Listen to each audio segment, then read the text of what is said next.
గుచ్చగాడన్నట road మీద కాలు రెక్కల్లో అడక తింటాడు. మా వికలాంగులు అడుకోగా చూసినా నేను అడుగుతాను చెప్పు మరి 4,000 పెన్షన్ వస్తే 4,000 ఎవరిచ్చిండా? ఏ ప్రభుత్వం ఇచ్చింది 4,000 పెన్షన్? ఏ ప్రభుత్వం? కేసీఆర్ ఓడిపోతాడా అని తెలిసి 4,000 పెన్షన్ ఇచ్చిన వ్యక్తి కేసీఆర్. నేను రేవంత్ రెడ్డి కోసం పెట్రోల్ పోసుకున్న మనిషిని. మేము అవపడతలేమా? ఒంటి మీద పెట్రోల్ పోసుకుని అగ్గిపుల్ల పట్టుకొని కూకున్న మనిషిని మేము అవపడతలేమా? అవ్వయ్య బో పెట్టమంటే పిచ్చులు వచ్చినప్పుడు బో పెడతాను.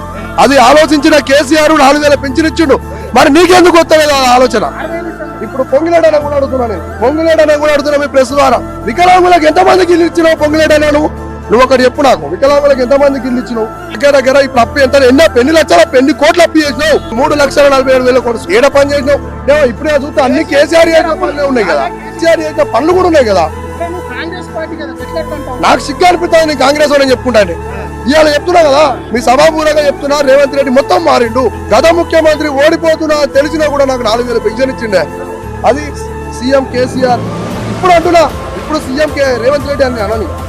ఇప్పుడు సీఎం మా వికలాంగులు సీఎం కేసీఆర్ గారు మాత్రమే. ఓడిపోయినా కూడా ఆయనే మా సీఎం. నీ కాంగ్రెసే.